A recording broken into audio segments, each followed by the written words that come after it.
आ नहीं रहा।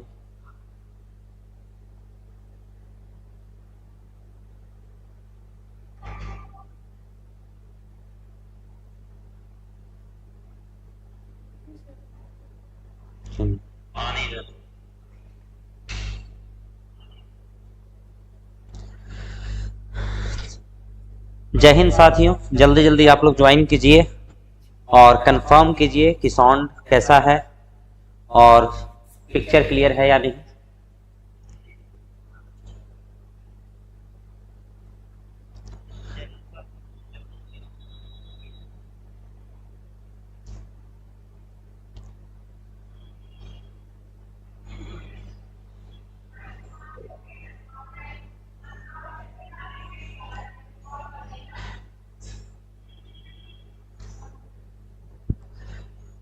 Good evening, जय हिंद, जय हिंद सभी को।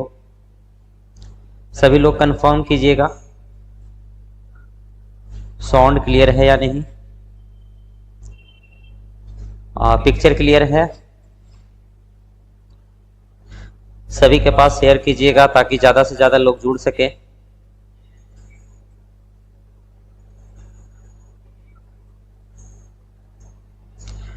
गुड इवनिंग सभी को।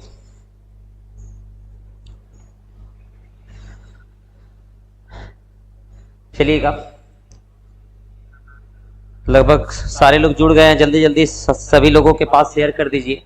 और जैसा कि कल मैंने बताया था कि आज का जो टॉपिक होगा वो वैदिक काल का होगा और आज का जो सेशन होगा जबरदस्त होगा। आप लोगों का आंसर का वेट किया जाएगा, उसके बाद एक एक चीजों को एक्सप्लेन किया जाएगा और ये बड़ा इंपॉर्टेंट है। एक बात और, जब भी आप लोग लाइव आया कीजिए तो पेन पेपर साथ में रखा कीजिए, क्योंकि लिख करके एक एक पॉइंट अगर आप लोग रखेंगे तो वो आपके एग्जामिनेशन के लिए शॉर्ट नोट्स हो जाएगा। ठीक है, सभी को गुड इवनिंग, नमस्कार, जय हिंद। और आज का सेशन स्टार्ट करते हैं। राम राम। ठीक है, आज का सेशन स्टार्ट करते हैं और आज का बड़ा प्यारा सेशन है हमारा।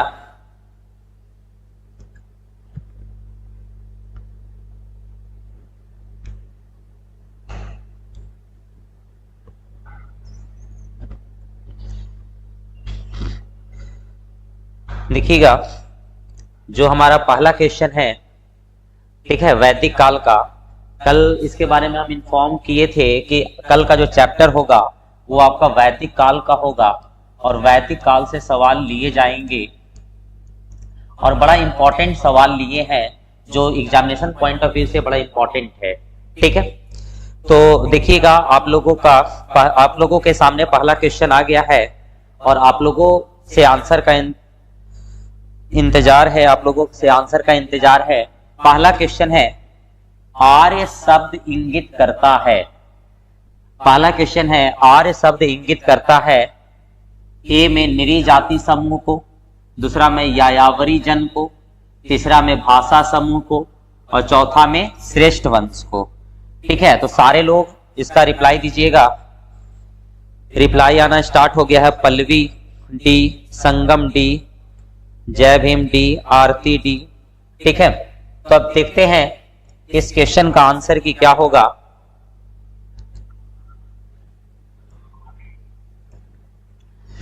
देखिएगा, ये पता है कि वैदिक काल जो है, वैदिक काल जो है ये हड़प्पा के बाद जो सभ्यता आता है ये आपका वैदिक काल आता है। वैदिक काल का अगर हम लोग टाइम पीरियड देखेंगे तो 1500 बीसी से 600 बीसी तक है और इसको दो भागों में बांटा गया है। एक को बोला जाता है ऋग वैदिक काल और दूसरे को बोला जाता है उत्तर वैदिक काल। ठीक है, उत्तर वैदिक काल। ठीक है, कालखंडों के हिसाब से बांटते हैं। तो ऋग वैदिक काल जो है इसका जो आपका टाइम पीरियड है 1500 बीसी से 1000 बीसी और उत्तर वैदिक का आपका 1000 बीसी से 600 बीसी। एक चीज ये भी है कि आपका ये जो है ऋग वैदिक काल में लोहा का साक्ष्य नहीं मिला है। ठीक है, तो ऋग वैदिक काल में लोहा का साक्ष्य नहीं मिला है लोहे का जो साक्ष्य मिला है हम लोगों को उत्तर वैदिक काल से देखने को मिलता है। ठीक है, तो ये वैदिक काल के बारे में था। और वैदिक काल में आर्य शब्द जो है ये सबसे ज्यादा प्रचलित है। आर्य एक संस्कृत शब्द है, आर्य एक संस्कृत शब्द है और आर्य का मतलब होता है श्रेष्ठ या कुलीन, श्रेष्ठ या कुलीन। ठीक है, तो देखिएगा इस तरह से हम लोग क्या देखे कि आर्य शब्द जो है, आर्य शब्द इंगित करता है किसको? ऑप्शन डी सही है, जो आप लोगों का भी जवाब था, श्रेष्ठ वंश को।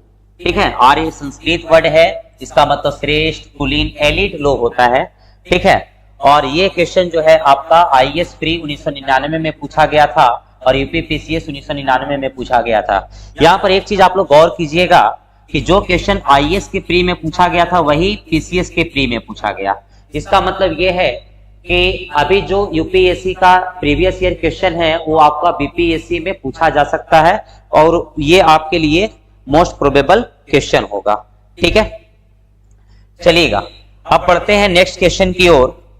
ठीक है, नेक्स्ट क्वेश्चन की ओर बढ़ते हैं और आप लोग बताइएगा, बड़ा मजेदार सवाल है।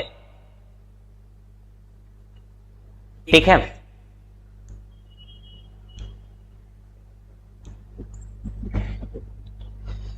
तो जो आपका सेकेंड क्वेश्चन है यह है आपका त्रयी नाम है। ठीक है, त्रयी, तीन वेदों का, धर्म, संघ और युद्ध का, हिंदू धर्म के तीन देवताओं का और तीन मौसमों का। ठीक है, ये क्वेश्चन यूपीपीसीएस 2010 में पूछा जा चुका है। ठीक है, ये क्वेश्चन आपका यूपीपीसीएस 2010 में पूछा जा चुका है और इसके आंसर का इंतजार है कि इसका आंसर क्या होगा, बताइएगा। सलोनी ए, शिवानी ए, पल्लवी ए, शालू ए, हिमांशु ए, अर्चना ए, सभी का ए है।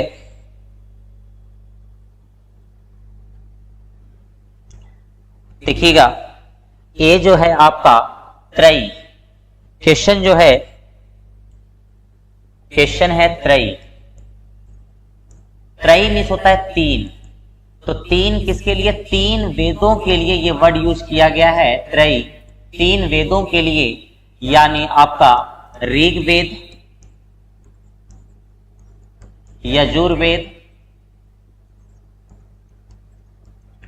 और सामवेद। सॉरी, ऋग्वेद, यजुर्वेद और सामवेद, सही है। ठीक है, ये तीन वेद के लिए आपका क्या यूज किया गया है? त्रयी वर्ड यूज किया गया है और सभी के लिए। ठीक है, टोटल वेद कितने होते हैं? चार। चौथा जो वेद है वो आपका कौन है? फोर्थ जो वेद है वो है अथर्ववेद, अथर्ववेद। ठीक है, चलिएगा, तो त्रयी क्या हो जाएगा? सभी लोगों का आंसर ए था। ठीक है, ये यहां पर सही हो जाएगा आपका तीन वेदों का। चलिएगा, आप लोग सभी का जवाब सही आ रहा है, इसका मतलब ये हुआ कि आप लोगों ने रिवीजन करके आया है। ठीक है, और इसी बहाने से चैप्टर वाइज आप लोग सभी का रिवीजन हो जाएगा, एग्जाम नजदीक आने वाला है। अब इसी के साथ आते हैं एक और मजेदार सवाल के पास। ये क्वेश्चन नंबर है आपका 3। तो देखिएगा क्वेश्चन नंबर 3 ये इंपॉर्टेंट है, उत्तराखंड पीसीएस में पूछ चुका है, 2012 में पूछा जा चुका है। ठीक है, तो इसके लिए आप लोग आंसर बताइएगा। क्वेश्चन है, किस वैदिक ग्रंथ में वर्ण शब्द का सर्वप्रथम उल्लेख मिलता है? ठीक है, किस वैदिक ग्रंथ में वर्ण शब्द का सर्वप्रथम उल्लेख मिलता है? ऑप्शन है आपके पास ऋग्वेद, अथर्ववेद, सामवेद, यजुर्वेद। बताइएगा, आंसर बताइएगा आप लोग।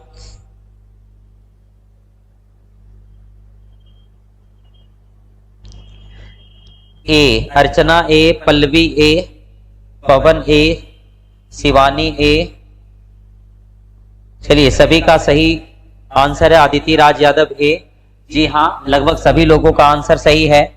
ठीक है, शालू सिंह ए, चलिएगा सिंपी ए, रुपेश ए। अब देखते हैं इसके बारे में। तो क्वेश्चन, इस क्वेश्चन का जो आंसर है ऑप्शन नंबर ए को लॉक कर दिया जाए तो ए आपका क्या है, सही है, ऋग्वेद।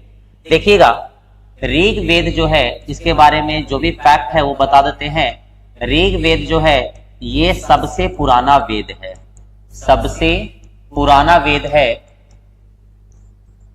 ऋग्वेद सबसे पुराना वेद है और इसके 10वें मंडल में, ऋग्वेद के 10वें मंडल में, ठीक है, ऋग्वेद के 10वें मंडल में आपका वर्ण का चर्चा किया गया है।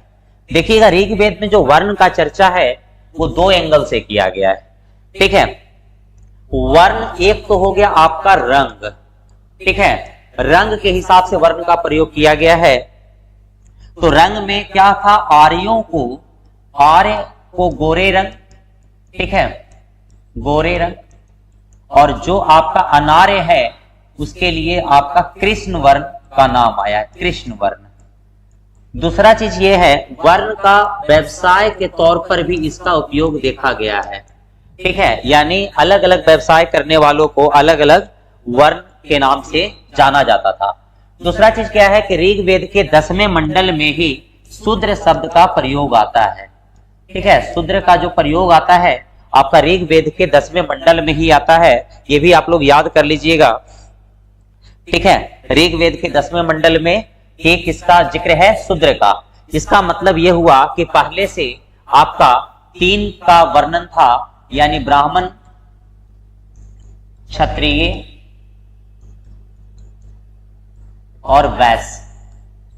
अभी तक क्या था कि 3 वर्णों का जिक्र था, लेकिन ऋग्वेद के 10वें मंडल में आपका शूद्र का जिक्र हो गया। ऋग्वेद के 10वें मंडल में किसका है, शूद्र का जिक्र है, ठीक है। वर्ण के बारे में 10वें मंडल में है, ऋग्वेद में है, सबसे पुराना वेद है ऋग, ठीक है। ऋग्वेद में वर्ण को 2 कॉन्टेक्स्ट में यूज किया जाता था, रंग के लिए तो कृष्ण वर्ण, अनार्य के लिए, आर्यों के लिए गोरे रंग, और दूसरी चीज के लिए व्यवसाय के लिए, ठीक है, अलग अलग वर्णों का प्रयोग किया जाता था, ठीक है। चलिएगा अब पढ़ते हैं इसके साथ ही नेक्स्ट क्वेश्चन की ओर। आप लोगों को कोई भी डाउट रहेगा तो कमेंट सेक्शन में जरूर बताइएगा, आपके कमेंट को पढ़ा जाएगा, ठीक है। अब इसके साथ ही हम लोग बढ़ते हैं नेक्स्ट क्वेश्चन की ओर और देखते हैं हमारा अगला मजेदार क्वेश्चन क्या है।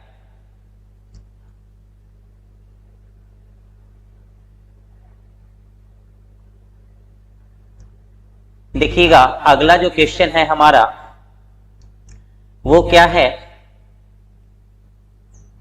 देखिएगा ये क्वेश्चन का इंपॉर्टेंस, बड़ा इंपॉर्टेंट क्वेश्चन है, एमपीपीसीएस 1999 में पूछा गया है, ठीक है, एमपीपीसीएस 1999 में पूछा गया है। और इस क्वेश्चन का आंसर आप लोग बताएंगे। इसमें सुमेलित करना है कि अथर्ववेद का संबंध किस चीज से है, ऋग्वेद का संबंध किस चीज से है, यजुर्वेद का संबंध किस चीज से है और सामवेद का संबंध किस चीज से है। तो इसके बारे में आप लोग बताइएगा, ठीक है। ये ऑप्शन दिया हुआ है कि कौन सा ऑप्शन सही होगा। देखते हैं, आप लोगों के आंसर का इंतजार है। आंसर आना स्टार्ट हो गया। अर्चना ए, ठीक है, शिवानी ए, सूरज ए, ठीक है।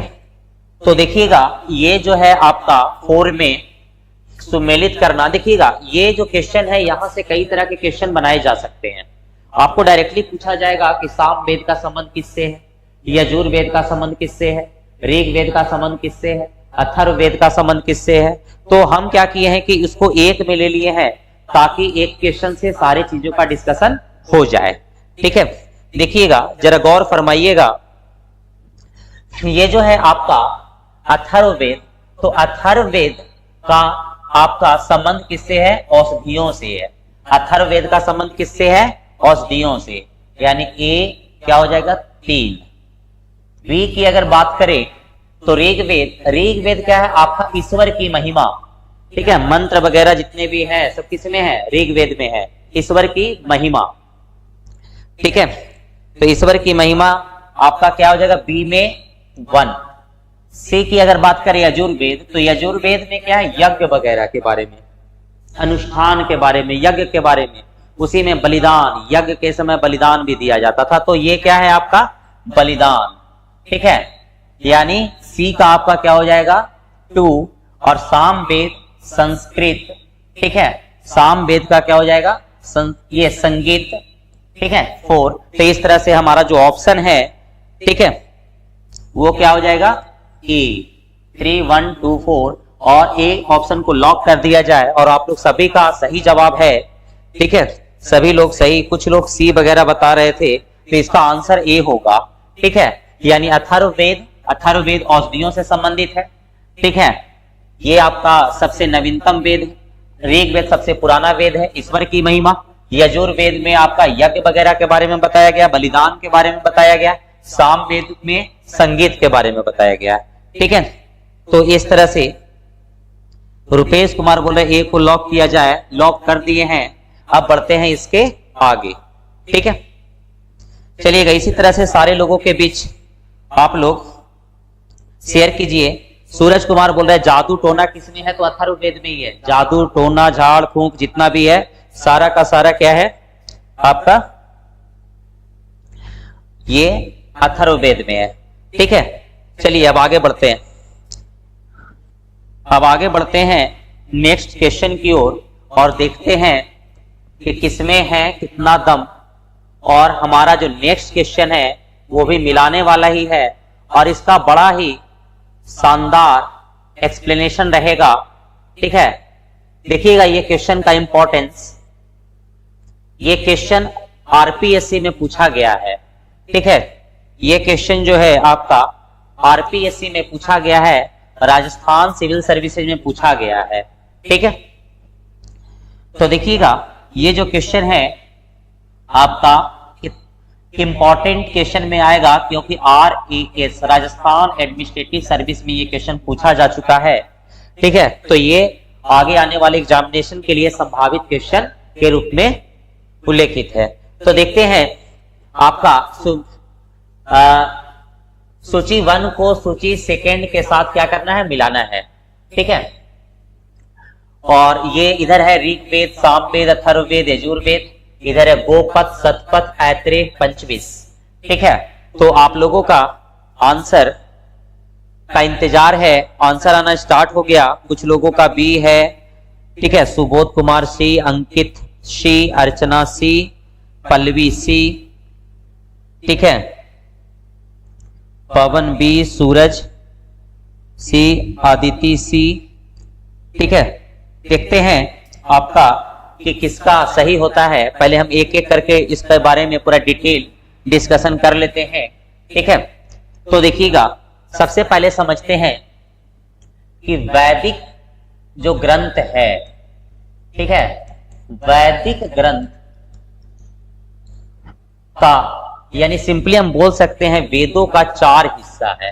वेद को कितने भागों में बांटा गया है, 4 हिस्सा में, ठीक है। वेदों का 4 अंग है, ठीक है। वेदों का कितना अंग है, 4 अंग है, 4 हिस्सा में बांटा गया है, ठीक है, 4 हिस्सा में बांटा गया। पहला को बोला जाता है संहिता। संहिता वेद के उस भाग को कहते हैं, देखिएगा बड़े ध्यान से, बड़ा ये अच्छा डिस्कशन वाला क्वेश्चन है। संहिता वेद का वह हिस्सा है जिसमें मंत्र वगैरह के बारे में उल्लेख रहता है, उसको क्या बोलते हैं, संहिता बोलते हैं। उसको क्या बोलेंगे, संहिता बोलेंगे, ठीक है। क्या बोल रहे हैं, वेद को कितने हिस्सों में बांटा गया, 4 हिस्सा में। पहला हिस्सा आपका क्या है, संहिता। संहिता में क्या, मंत्रों के बारे में रहता है, ठीक है। दूसरा जो इसका हिस्सा है वो है ब्राह्मण, ठीक है। देखिएगा वेद का हिस्सा है क्या, ब्राह्मण। ब्राह्मण में विधि विधान का उल्लेख है, पूजा के विधियों का उल्लेख है, पूजा के विधियों का उल्लेख है, ठीक है, विधियों का उल्लेख। ब्राह्मण ग्रंथ में क्या है, पूजा के विधियों का उल्लेख होता है। और ये जो है आपका यहीं से पूजा कराने वाले लोग आगे चल करके क्या कहलाए, ब्राह्मण कहलाए, ऐसा माना जाता है, ठीक है। वेद का तीसरा हिस्सा है आपका अरण्यक। अरण्यक उसको बोलते हैं जो आपको जंगल में रहने वाले लोगों के लिए, ठीक है, जंगल में रहने वाले अर्थात तेजस्वी ठीक है, उसके लिए नियम कानून के बारे में बताया गया है। ठीक है, नियम कानून के बारे में बताया गया है। ये हो गया आपका तीसरा हिस्सा। चौथा हिस्सा जो है वेद का, उसको बोलते हैं उपनिषद। ठीक है, चौथा हिस्सा क्या हो गया? उपनिषद। ये अंतिम भाग है। वेदों का अंतिम भाग क्या होता है? उपनिषद। और ये दर्शन पर आधारित है, फिलॉसफी, मोक्ष वगैरह जितना भी है, ठीक है, पुनर्जन्म, मोक्ष, ये सारा का सारा किस में है आपका? ये उपनिषद में आता है। तो इस तरह से हम क्या देख रहे हैं कि वेद का 4 हिस्सा है। ठीक है, ये नोट कर लीजिएगा कहीं ना कहीं। ठीक है, कि पहला हिस्सा आपका क्या हो गया? संहिता, दूसरा हिस्सा ब्राह्मण, तीसरा हिस्सा अरण्यक, चौथा हिस्सा उपनिषद।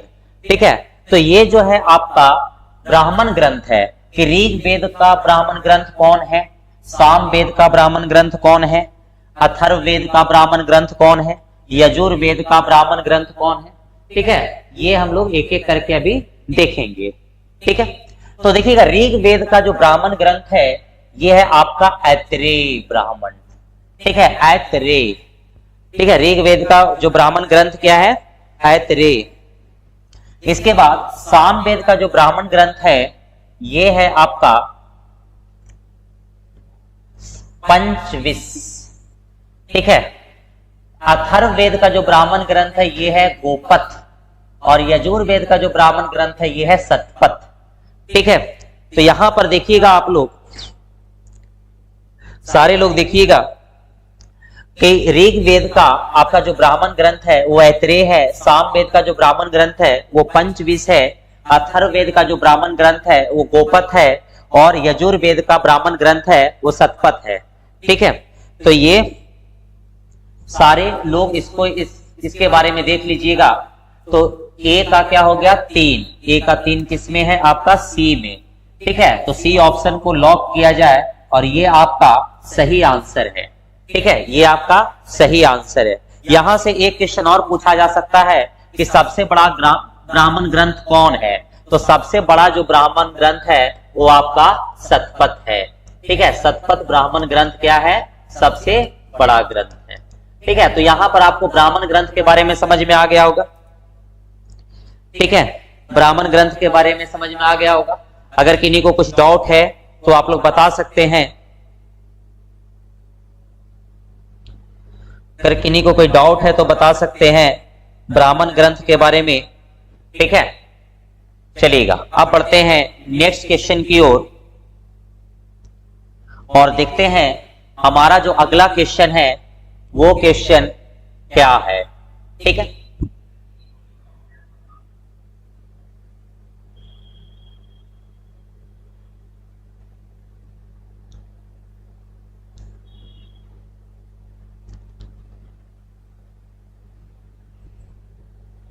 देखिएगा हमारा जो क्वेश्चन है ये आपका नेक्स्ट क्वेश्चन, क्वेश्चन नंबर 6, और ये बड़ा इंपॉर्टेंट क्वेश्चन है क्योंकि ये बीपीएससी में ऑलरेडी पूछा जा चुका है। और आपको पता होगा कि बीपीएससी जो है अपने प्रीवियस ईयर क्वेश्चनों को घुमा करके पूछता है, और 8 से 10 क्वेश्चन ऐसे होते हैं जो प्योरली प्रीवियस ईयर क्वेश्चन ही होते हैं। तो आप लोगों को प्रीवियस ईयर क्वेश्चन को अच्छे से देखना होगा।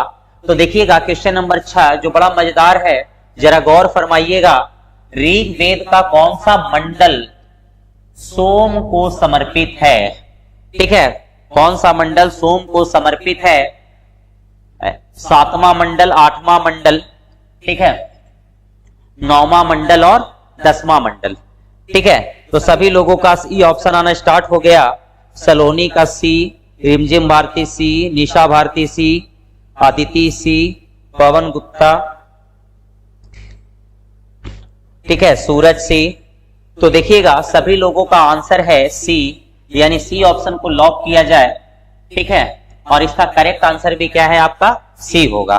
तो देखिएगा हम देखते हैं कि 9वां मंडल जो है आपका, ठीक है, 9वां मंडल जो है ये आपका सोम को समर्पित है। सोम को समर्पित है। सोम जो है ये आपका सोमरस, सोमरस का नाम सुने होंगे ये उस समय के देवताओं का पेय पदार्थ था। ठीक है, यानी वो सोमरस जो है ये आपका देवताओं का पेय पदार्थ था और ये हिमालय पर्वत पर मिलता था। हिमालय को उस समय मुंजवत कहा जाता था। कौन सा पर्वत? मुंजवत पर्वत। ठीक है, मुंजवत पर्वत कहा जाता था। ठीक है, हिमालय को क्या बोला जाता था? मुंजवत पर्वत कहा जाता था। ठीक है, तो ये आपका हो गया नौवां मंडल। ठीक है, नौवां मंडल किसके समर्पित है? सोम को समर्पित है। ठीक है, सोमरस एक पेय पदार्थ है। ठीक है, सोमरस क्या है? एक पेय पदार्थ है जो उस समय देवताओं का पेय पदार्थ थे। ठीक है, और ये क्या हो गया? मुंजवत पर्वत। जी हाँ, रुपेश कुमार सर्वोदय आईएएस के नाम पे सी एकदम करेक्ट। ठीक है, सी ऑप्शन को लॉक कर चुके हैं। ठीक है, और देखिएगा अभी रिसेंट के न्यूज में आप लोग पढ़े होंगे कि हाल ही में भी कैबिनेट का मीटिंग हुआ है जिसमें कई पदों की स्वीकृति भी प्रदान की गई है और अभी इलेक्शन भी आने वाला है तो कई पदों पर अभी वैकेंसीज भी आएगी। तो इसको लेकर के हम लोग आकाश टेक्निकल कैंपस में अलग अलग कॉम्पिटिटिव एग्जामिनेशन की तैयारी करने के लिए एक बैच स्टार्ट किए हैं, तो आप लोग वहां कंसल्ट कर सकते हैं। तो देखते हैं अब नेक्स्ट क्वेश्चन की ओर। नेक्स्ट क्वेश्चन जो है हमारा,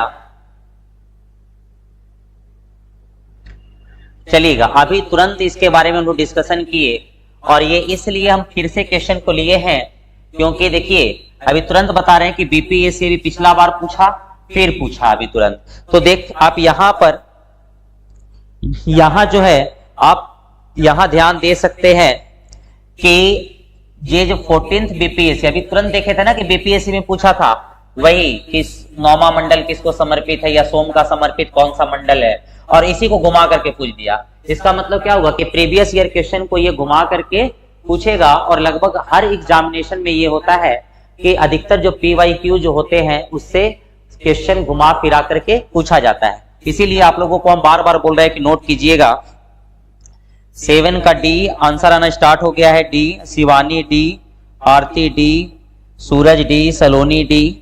ठीक है, सभी का आंसर आ गया। आदि डी, ठीक है, अविनाश डी। तो अब देखते हैं, अभी जस्ट बताएं कि नौवां मंडल। ठीक है, अब क्वेश्चन आसान हो गया। सोम और इसके पेय पदार्थ। ठीक है, सोम और इसके पेय पर नामकृत देवता। ठीक है, नौवां मंडल किससे संबंधित है? इससे संबंधित है। इसके बारे में तो हमको नहीं लगता है कि ज्यादा कुछ डिस्कस करना होगा क्योंकि अभी जस्ट डिस्कशन किए थे। अब बढ़ते हैं इसके बाद नेक्स्ट क्वेश्चन की ओर और देखते हैं कि हमारा अगला जो क्वेश्चन है वो क्या है। तो हमारा जो अगला क्वेश्चन है ये भी बड़ा मजेदार क्वेश्चन है और ये आपका यूपी पीसीएस में पूछा जा चुका है। यूपी पीसीएस में पूछा जा चुका है, तो आप लोगों से इसका आंसर का इंतजार रहेगा। क्वेश्चन देखिएगा, यूपी पीसीएस 1998 में पूछा जा चुका है। ठीक है, तो बताइएगा प्राचीन भारत के किस स्थल की खुदाई से लौह धातु के प्रचलन के प्राचीनतम प्रमाण मिले हैं? ऑप्शन है, ये है आपका तक्षशिला, अतरंजी खेड़ा, कौशाम्बी, हस्तिनापुर। ठीक है, चलिए आना क्वेश्चन आंसर आना स्टार्ट हो गया। शिवानी का B, Saloni B, Aditi B, रिमझिम बी, पल्लवी बी, सालू बी, सोनी ई, जय भीम बी। ठीक है, देखिएगा यहां पर सभी का लगभग सभी का जो आंसर है वो बी आना स्टार्ट हुआ। तो फिर से एक बार सर्वोदय आईएएस के नाम पर ऑप्शन बी को लॉक करते हैं। ठीक है, और इसके बारे में देखते हैं। अभी जस्ट बताए थे कि लोहा का जो प्रयोग है, ठीक है, लोहा का जो प्रयोग है ये उत्तर वैदिक काल में देखने को मिलता है। ठीक है, यानी उत्तर वैदिक काल में लोहे का प्रचलन हुआ था और लोहे के अगर साक्ष्य के बारे में, यानी लोहा प्रचलन में आया था, इसका अगर सबसे प्राचीनतम साक्ष्य के बारे में बात करें तो प्राचीनतम साक्ष्य जो मिला है ये आपका अतरंजी खेड़ा जो यूपी में है। अतरंजी खेड़ा में एक्चुअली में क्या मिला है कि धातु शोधन, ठीक है, धातु शोधन का अपशिष्ट मिला है, मतलब उसका रिमेन्स। ठीक है। और दूसरा चीज क्या मिला है, यहाँ पर भट्टी मिला है जिसका प्रयोग लोहे को गलाने और उसको शोधित करने के लिए प्रयोग में लाया जाता था। तो यहाँ पर लोहा जो आपका शोधन होता था, यानी उसका शुद्धिकरण जो किया जाता था, ठीक है, वो जो है शुद्धिकरण करवाया जाता था, उसके लिए जो भी अपशिष्ट बचता था उसका अवशेष मिला है, ठीक है। और यहाँ पर भट्टी का भी अब ये आपका अवशेष मिला है। तो इस तरह से क्या हो जाएगा कि यहां से हम लोगों को प्रमाण मिल जाता है कि लोहा धातु का प्रयोग होना स्टार्ट हो गया था। और ये जगह है आपका अतरंजी खेड़ा, बड़ा इंपॉर्टेंट क्वेश्चन है, यूपी पीसीएस प्री में पूछा गया था, ठीक है। शिवानी का है कि सर सेट स्टार्ट करवाइए, ठीक है, ठीक है, ऑफलाइन भी स्टार्ट करेंगे, अभी तो डेली लाइव आ ही रहे हैं, ठीक है। अब आगे बढ़ते हैं, देखते हैं नेक्स्ट क्वेश्चन की ओर, ठीक है। अब और बड़ा मजेदार क्वेश्चन है यहां पर, देखिएगा और इसका बताइएगा आंसर कि क्या होगा। ये भी यूपी पीसीएस मेंस में पूछा गया क्वेश्चन है, ठीक है, यूपी पीसीएस में पूछा गया है। ये है कि निम्नलिखित में से किस एक वैदिक साहित्य में मोक्ष की चर्चा की गई है, ये बताइएगा आप लोग। मोक्ष की चर्चा की गई है, ठीक है। इसका आंसर का इंतजार रहेगा आप लोग से, आप लोग बताइएगा।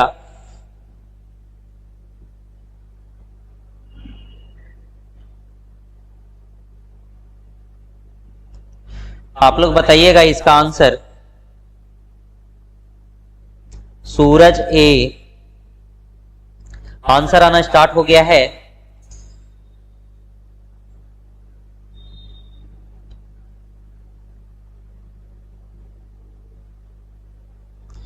कुसुम ठाकुर बोल रहे आप ऑफलाइन पढ़ते हैं सर से।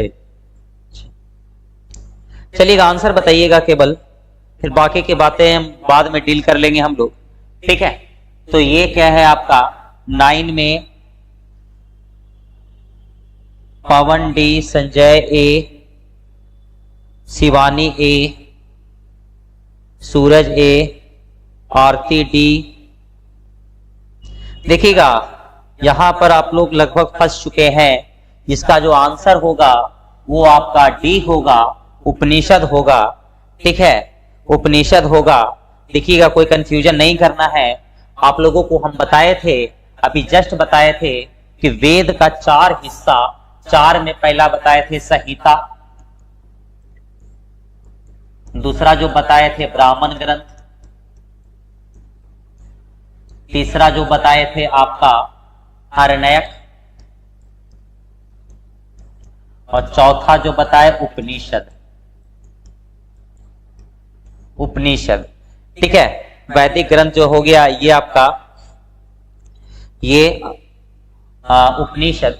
तो देखिएगा संहिता में बताए थे कि मंत्र के बारे में है, ब्राह्मण में बताए थे कि पूजा का विधि है, आरण्यक में बताए थे कि तेजस्वी के लिए नियम कानून है, ठीक है, मतलब जो जंगल में रहने वाले लोगों के लिए जो तपस्या वगैरह करते थे।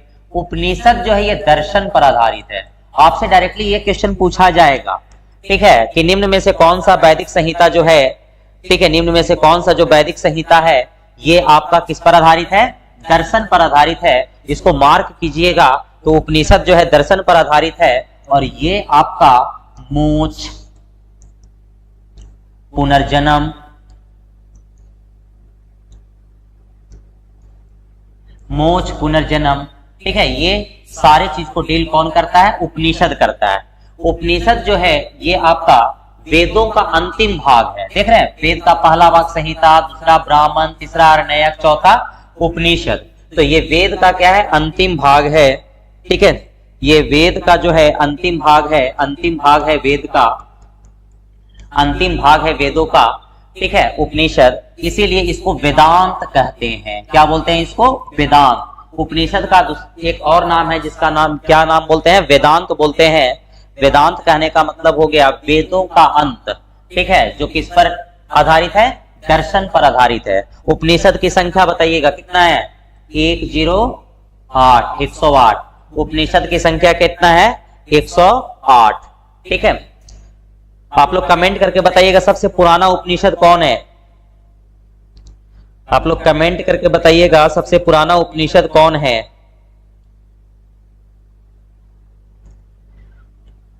तो बृहदारण्यक और छंदोग्य उपनिषद, ये क्या है आपका पुराना है।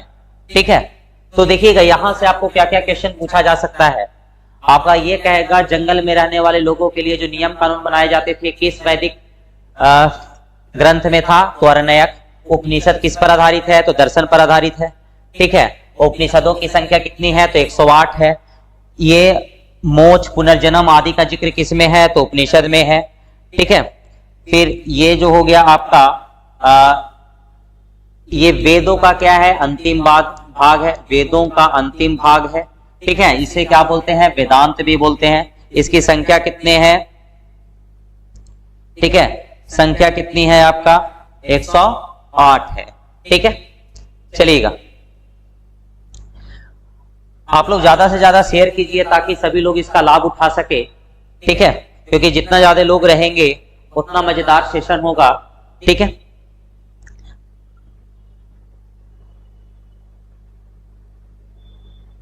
चलिएगा अब है आपका नेक्स्ट क्वेश्चन।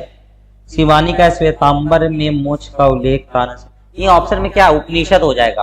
अब कौन सा उपनिषद होगा फिर वो बताइए आप लोग। श्वेताश्वर, ठीक है, श्वेतांबर नहीं।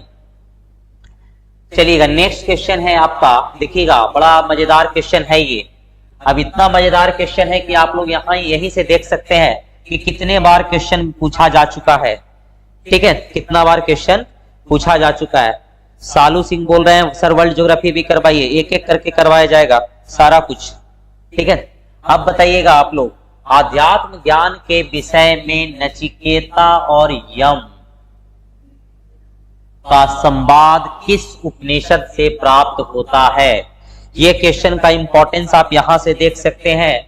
ये आईएएस में पूछा गया है 1997 में, फिर यूपी पीसीएस 99 में, ठीक है, यूपी यूडीए एलडीए 2002 में, उत्तराखंड पीसीएस 2005 में। ठीक है, देख रहे हैं एक क्वेश्चन को कितने बार पूछा जा चुका है।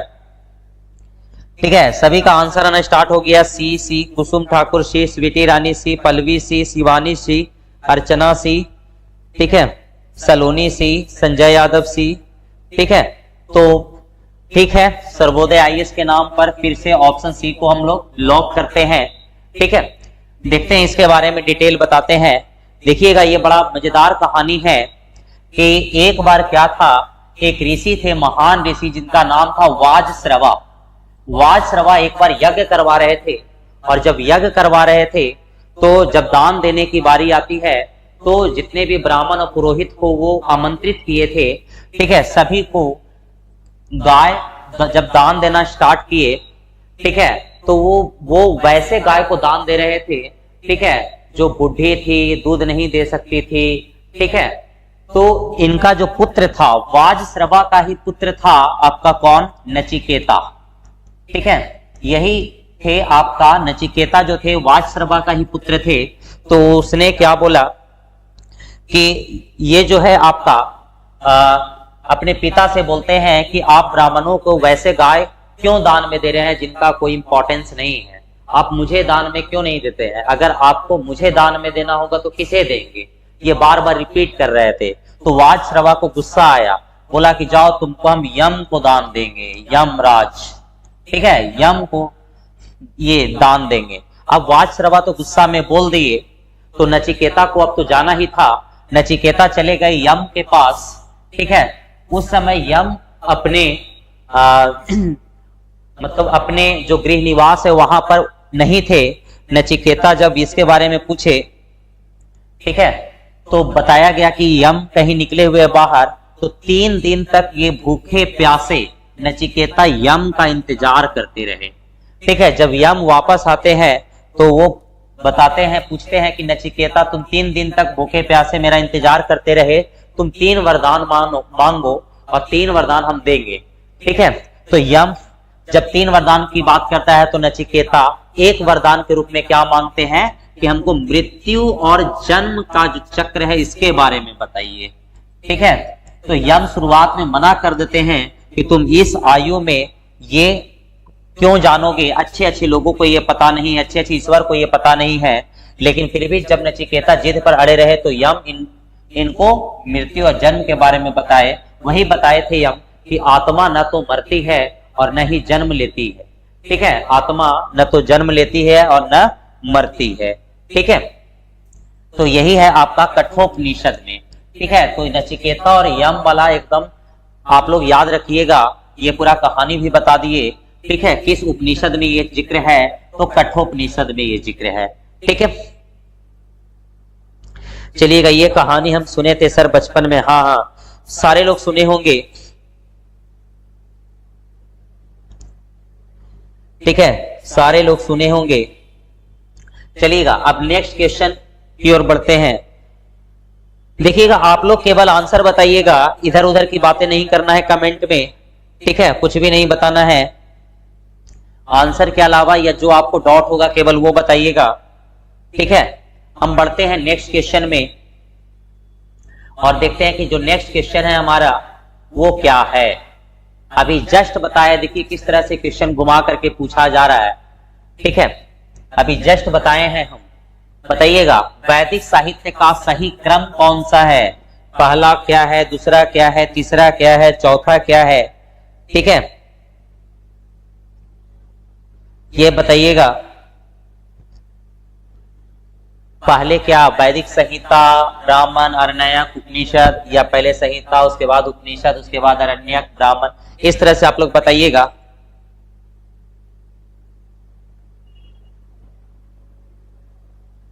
चलिएगा, आंसर आना स्टार्ट हो गया। कुसुम ठाकुर ए, पल्लवी ए, सूरज ए, निशा भारती ए, अर्चना ए, स्वीटी रानी ए, ठीक है, संजय यादव ए, सलोनी ए।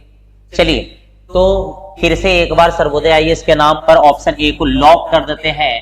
और अभी जस्ट बताए थे कि वेद का 4 भाग होता है। ठीक है, बार बार बता रहे हैं। पहला संहिता, संहिता के बाद आपका था ब्राह्मण, ब्राह्मण के बाद आपका था अरण्यक, और सबसे लास्ट जो था वो आपका था उपनिषद। उपनिषद, ठीक है, सबसे जो लास्ट था ये आपका क्या था? उपनिषद। ठीक है, तो ऑप्शन नंबर ए एकदम करेक्ट है। चलिएगा, अब इसके बाद हम लोग देखते हैं नेक्स्ट क्वेश्चन की ओर।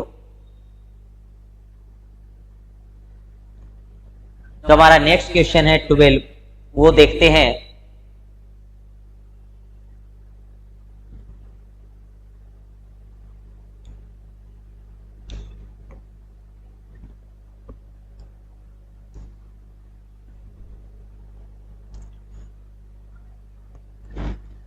देखिएगा, जो नेक्स्ट क्वेश्चन है ये आपका यूपीएससी 1996 में पूछा जा चुका है, तो इसका इंपॉर्टेंस आप लोगों को पता होगा।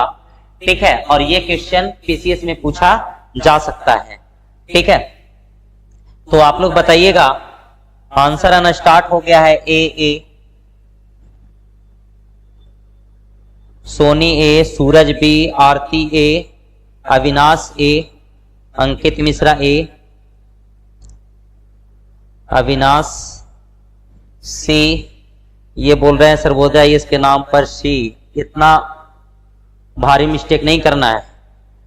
ठीक है, सर्वोदय आईएएस के नाम पर जो आंसर होगा वो सही रहेगा। चलिए, पल्लवी ए, संजय ए, महेंद्र साहू बी, स्वीटी ए, सलोनी सी।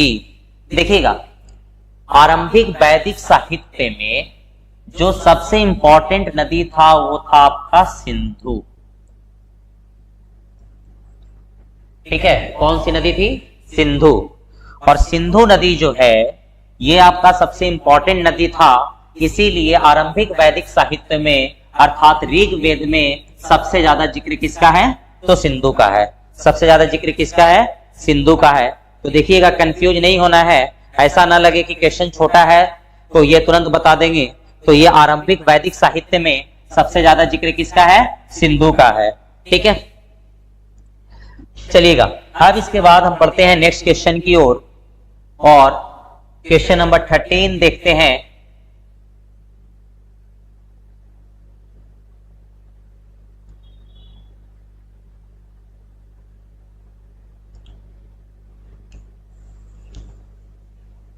देखिएगा, ये भी बड़ा मजेदार क्वेश्चन है, जरा गौर फरमाइएगा। ये भी यूपी पीसीएस 2010 में पूछा गया है। ठीक है, ऋग्वेद में निम्नांकित किन नदियों का उल्लेख अफगानिस्तान के साथ आर्यों का संबंध का सूचक है? ठीक है, ये जो है आपका कुभा लिखा हुआ है और ये है क्रुमु।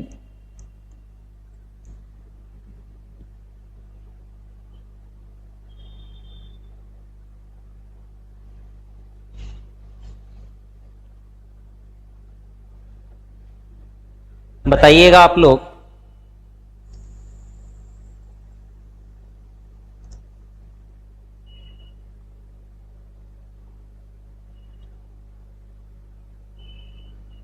पल्लवी सी, आंसर आना स्टार्ट हो गया। कुसुम सी, आदिति बी, शिवानी सी, सलोनी सी, पल्लवी सी, आरती सी।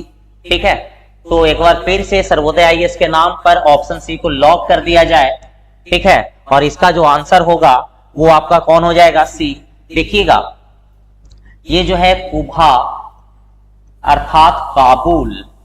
ठीक है, अभी जो काबुल नदी है उस समय क्या बोला जाता था? कुभा। ठीक है, और क्रुमु मतलब कुर्रम।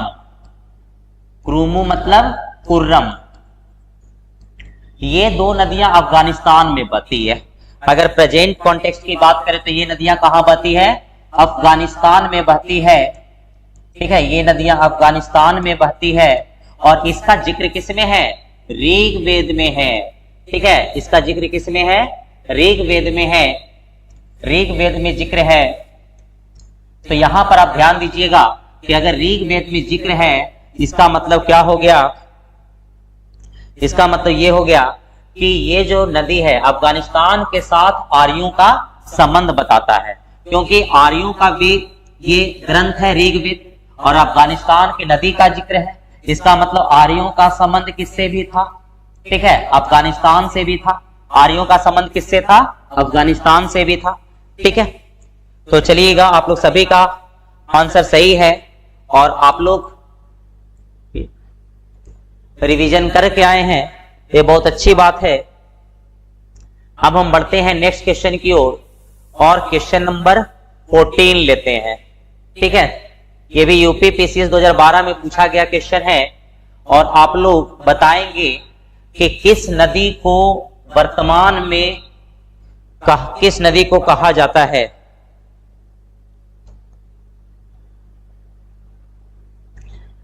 ठीक है, चलिएगा। रुपेश बोल रहे हैं सर एक बार सर्वोदय फाउंडेशन और सर्वोदय विद्यापीठ के नाम में सर हो जाए सी।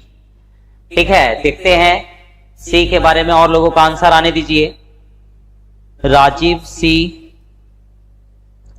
और लोग बताएंगे Soni B, Saloni B, Shivani B, Pallavi B, Suraj B, Sweety Rani B, Shivani B. ठीक है, तो चलिए आप लोग का बी है, कुछ लोग सी बोल रहे हैं, सी को लॉक करने के लिए बोल रहे हैं। देखते हैं कि क्या आंसर होगा। कोमल सिंह का बी, सोनी का बी, अविनाश का बी। ठीक है, तो देखिएगा, सबसे पहले कुमा, ठीक है, कुभा था। ठीक है, ये है आपका काबुल। परुशनी नदी, रावी नदी, सदा नीरा बोला जाता था गंडक को, सुतुद्री बोला जाता था सतलज को। ठीक है, तो ए का मेरा क्या हो गया? ए का हो गया 2, बी का क्या हो गया? बी का हो गया 3, सी का क्या हो गया? सी का हो गया 1, डी का क्या हो गया? डी का हो गया 4, 2 3 1 4। जी हाँ, बी पर सर्वोदय फाउंडेशन और सर्वोदय विद्यापीठ के नाम पर ऑप्शन बी को लॉक किया जाए। ठीक है, 2 3 1 4। ठीक है, आप लोग का सही आंसर, तो ये आपका क्या हो जाएगा? Answer B. ठीक है, चलिएगा। अब इसके बाद खुशी का क्वेश्चन है सर न्यू बैच कब से स्टार्ट हो रहा है आपका? तो अभी मानपुर ब्रांच में न्यू बैच कल से ही स्टार्ट हुआ था 9 बजे से 10 बजे, और आकाश टेक्निकल में न्यू बैच स्टार्ट हुआ है 7:30 बजे से 9 बजे और एक 9:30 से आपका 11 बजे तक। ठीक है, तो ये जिनको भी फाउंडेशन बैच में ज्वाइन करना है तो वो कंसल्ट करेंगे किसी भी कॉम्पिटिटिव एग्जामिनेशन जिसमें जीएस पूछा जाता हो, उसके लिए अगर आपको तैयारी करनी है तो आप हमारे ब्रांच को विजिट करें। ठीक है, अब आते हैं क्वेश्चन नंबर 15। ठीक है,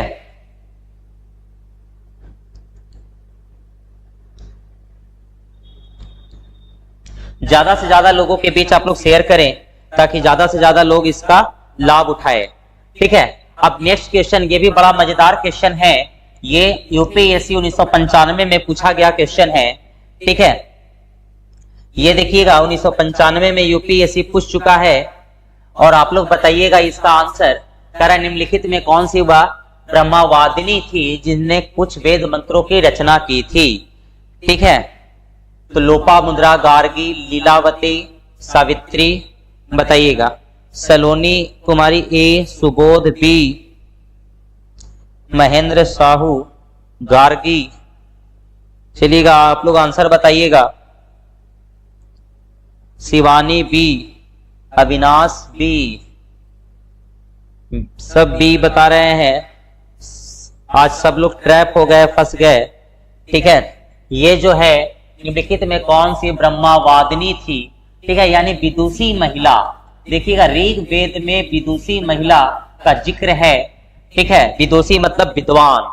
ठीक है, विद्वान महिलाओं का जिक्र है, विदुषी महिलाओं का जिक्र है, जिसमें एक हो गया आपका लोपामुद्रा, अपाला, घोषा। ठीक है, ये सब विदुषी महिलाएं हैं। ठीक है, कहां की, किसमें जिक्र है, ऋग वेद में जिक्र है। ठीक है, ऋग वेद में जिक्र है। और एक चीज और जो है, ये आपका ऋग वेद में महिलाओं को शास्त्रार्थ का भी अधिकार था। ठीक है, तो ये लोपामुद्रा जो थी ये विदुषी महिला थी जिसने कुछ वेद मंत्रों की रचना की थी। ठीक है, कुछ वेद मंत्रों की रचना की थी और ये अगस्त ऋषि की पत्नी थी। अगस्त ऋषि का नाम सुने हैं, अगस्त ऋषि की पत्नी थी। ठीक है, लोपामुद्रा। ठीक है, लोपामुद्रा। तो इसका जो आंसर हो जाएगा, फिर से एक बार सर्वोदय आईएएस के नाम पर ऑप्शन ए को लॉक किया जाए। ठीक है, और आंसर ए होगा इसका लोपामुद्रा। ठीक है, आप सभी का आंसर आना स्टार्ट हो गया, ए ए ए। ठीक है, तो क्या हो जाएगा, लोपामुद्रा। ठीक है, यहां से एक चीज ये भी पता लगाया जाता है कि ऋग्वैदिक काल में, ठीक है, महिलाओं की स्थिति काफी अच्छी थी। ये महिलाओं की स्थिति उत्तर वैदिक काल में जाकर के थोड़ा खराब होती है, मतलब धीरे धीरे धीरे धीरे बहुत खराब हो जाती है उत्तर वैदिक काल में जाकर के। ठीक है, चलिएगा, शिवानी, लोपामुद्रा, घोषा, सिक्ता, पाला, हाँ सब विदुषी महिलाओं का नाम है। ठीक है, चलिएगा इसी के साथ नेक्स्ट क्वेश्चन की ओर चलते हैं। और हमारे सामने फिर से एक यूपीएससी में पूछा हुआ क्वेश्चन है जो 1993 में पूछा गया है। ठीक है, 1993 में पूछा गया है यूपीएससी में। आप लोग बताइएगा। ठीक है, ऋग वैदिक काल में निष्क शब्द का प्रयोग एक आभूषण के लिए होता था। निष्क शब्द का प्रयोग किसके लिए होता था, आभूषण के लिए होता था। किंतु परवर्ती काल में, यानी किंतु बाद में उसका प्रयोग, निष्क का प्रयोग किस चीज के लिए होना स्टार्ट हो गया। ठीक है, तो आंसर आना स्टार्ट हो गया आपका Saloni D, Mahendra Sahu D, Shivani D.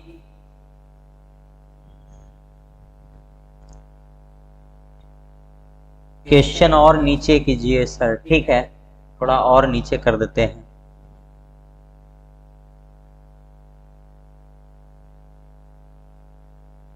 चलिएगा, अब तो कोई दिक्कत नहीं होगा। चलिए, सभी का आंसर डी आना स्टार्ट हो गया। तो एक बार फिर से, ठीक है, सर्वोदय आईएएस के नाम पर ऑप्शन डी को लॉक किया जाए। तो देखिएगा, शुरुआत में निष्क शब्द का जो प्रयोग था वो किसके लिए होता था, स्वर्ण आभूषण के लिए। ठीक है, किसके लिए होता था, स्वर्ण आभूषण के लिए।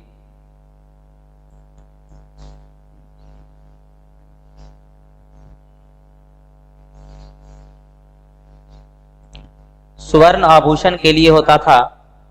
ठीक है, और बाद में इसका प्रयोग किसके लिए होना स्टार्ट हो गया?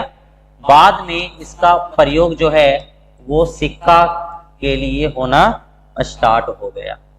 ठीक है, बाद में किस चीज के लिए स्टार्ट हो गया? सिक्का के लिए स्टार्ट हो गया।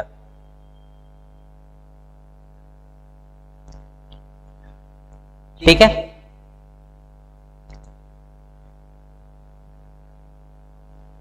चलिएगा। अब उसके बाद जो है नेक्स्ट क्वेश्चन जो है ये आप लोगों के सामने क्वेश्चन नंबर 17। Question number 17।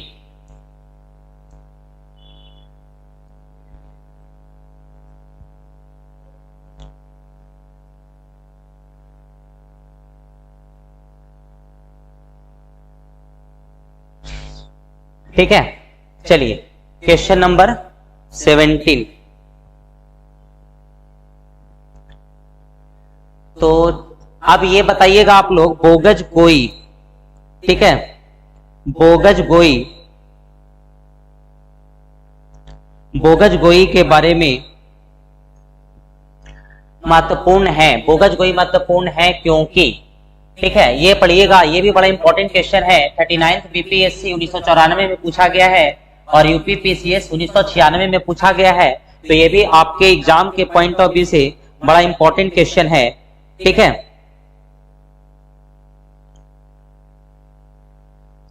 बताइएगा, आप लोग का आंसर आना स्टार्ट हो गया। डी बी सलोनी ए, रवि यादव बी, महेंद्र साहू बी। ठीक है, देखते हैं बोगज गोई, ये बड़ा इंपॉर्टेंट है।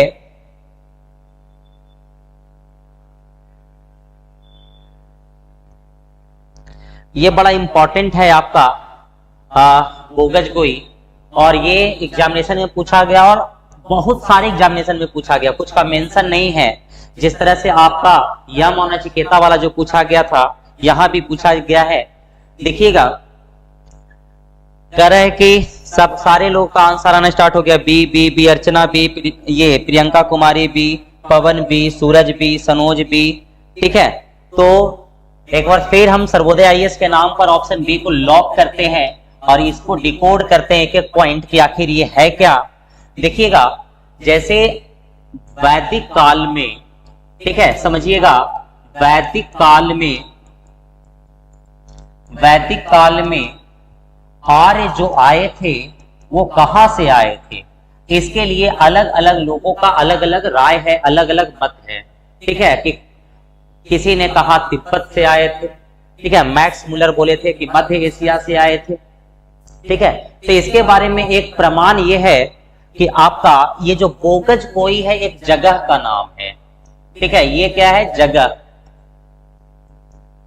कहां पर पड़ता था? Asia minor. ये जगह कहां? एशिया माइनर, जिसको तुर्की भी कहते हैं, एशिया माइनर। ठीक है, एशिया माइनर को क्या बोलते हैं? तुर्की।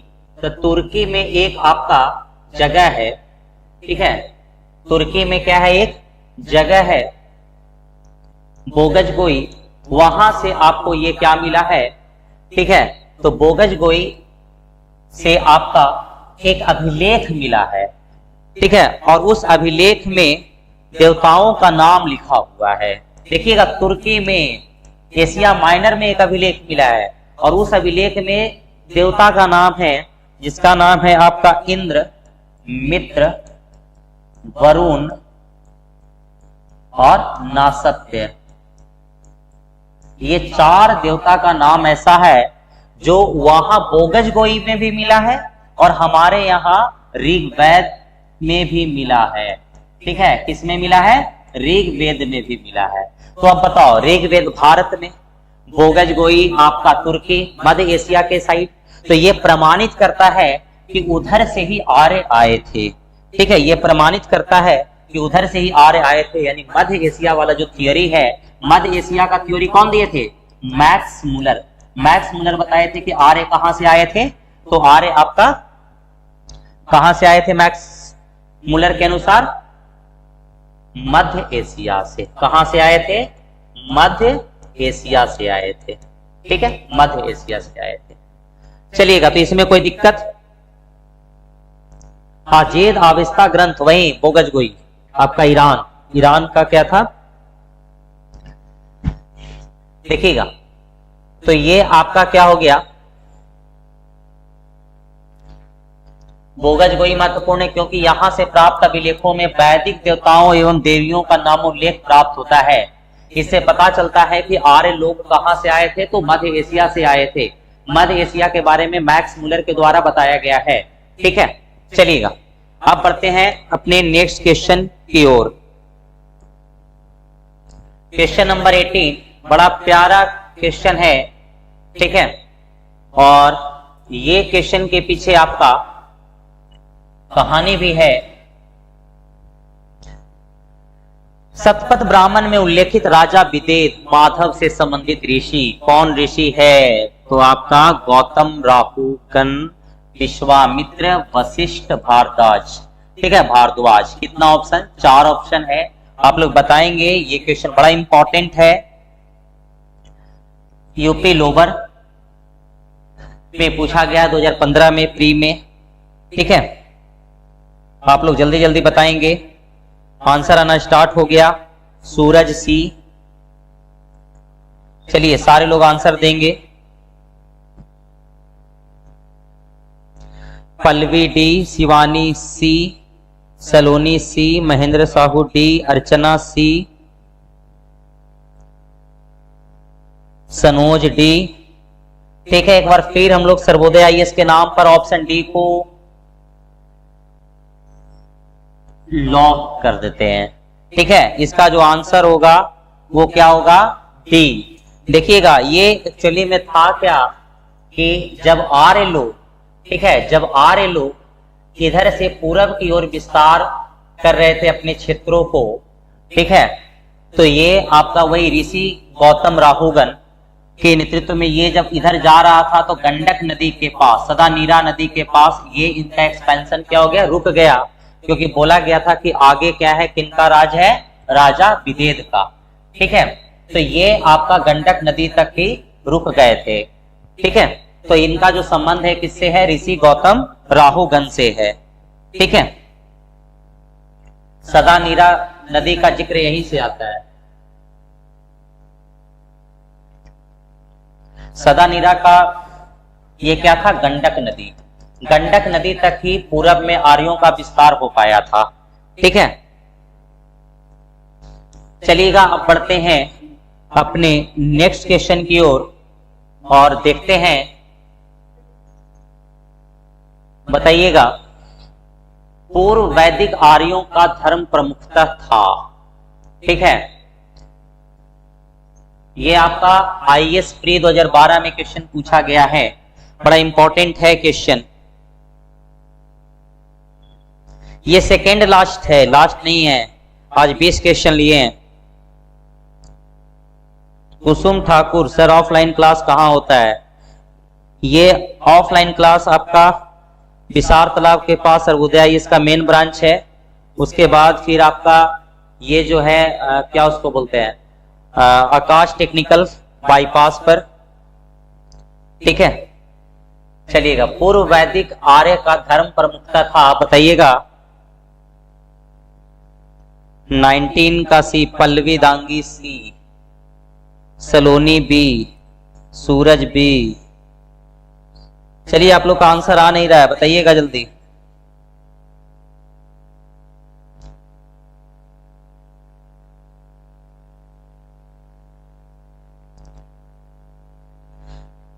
चलिएगा, सी सी सी।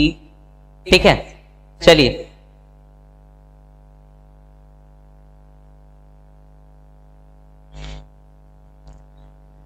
ये जो है आपका प्रकृति, पूर्व वैदिक काल में पूर्व वैदिक आर्यों का धर्म प्रमुखता क्या था? उस समय प्रकृति पूजा और आपका यज्ञ। ठीक है, यानी सर्वोदय आईएएस के नाम पर ऑप्शन सी को लॉक किया जाए, प्रकृति पूजा और यज्ञ। ठीक है, यहां पर आप देखिएगा कि ये जो है आपका प्रकृति, ये भक्ति और मूर्ति पूजा काफी बाद में हुआ था, यानी मौर्योत्तर काल से ये सब स्टार्ट हुआ है। ठीक है, तो पूर्व वैदिक आर्यों का जो धर्म प्रमुखता क्या था? प्रकृति पूजा और यज्ञ। ठीक है, अब last question, last but not the least, और ये बताइएगा, इसमें एक्सप्लेनेशन चलेगा।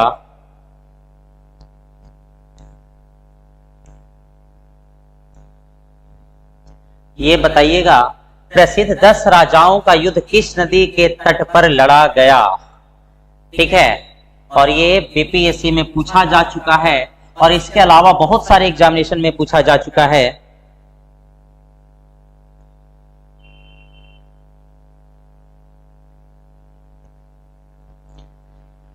बताइएगा आप लोग का answer. Pallavi D, Shivani D, Akhilesh D.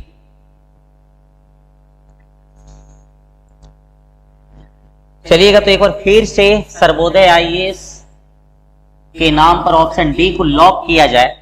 ठीक है, और ये परुष्णी नदी, इसके बारे में अब हम लोग डिटेल में देख लेते हैं कि दशराग युद्ध के 10 राजाओं का जो युद्ध था, इसको दशराग युद्ध भी कहा गया।